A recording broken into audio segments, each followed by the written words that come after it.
speaking about Newton's cause and effect theory of change, fits so neatly into our lived experience that we think this is the ultimate truth, that is flawless.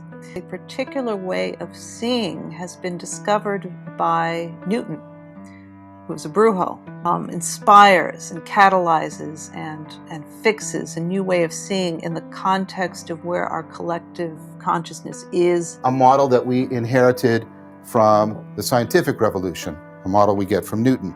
And this is a model that change occurs because of causal impact.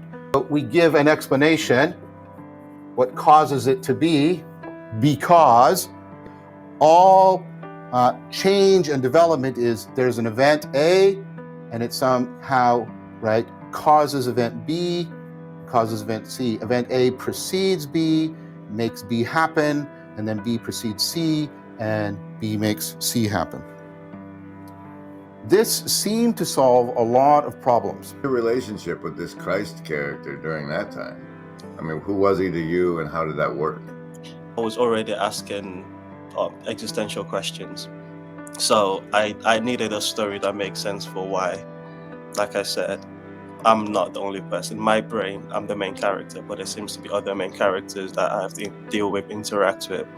How does all these stories all feel together? And the Christian story made sense. I love the Old Testament stories, all of that. So the narrative of creation and the garden story was like, okay, that makes sense as a kid. So Jesus to me was always the guy that, well, at that age as a kid, it was the guy that it seems to be the most important thing in this religion. But I found Samson, the old judges, or other characters more interesting at that point.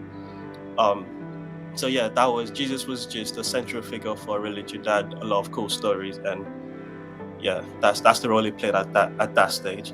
And then there was Kant was interested in why was this Newtonian model becoming so successful. The Aristotelian model had been around for thousands of years. Why was Newton's model overtaking it so rapidly? This gives us a very simple account of how we explain things. I explain C by showing you how it was preceded by an event B that caused it, and how B was preceded by an event A that caused it. And it seems to, isn't that what's happening? So obvious, right? And again, remember, again and again, I've tried to show you things that seem so obvious, so natural, are actually historical creations. You have to pay attention to how we got where we are. Why does everybody believe in the law of gravity then? Mass hypnosis, in a very orthodox form known as education. You mean the teacher is hypnotizing the kids into believing the law of gravity? Sure, that's absurd. You've heard of the importance of eye contact in the classroom. Every educationist emphasizes it. No educationist explains it. Now, eye contact is the way of the shaman, the brujo.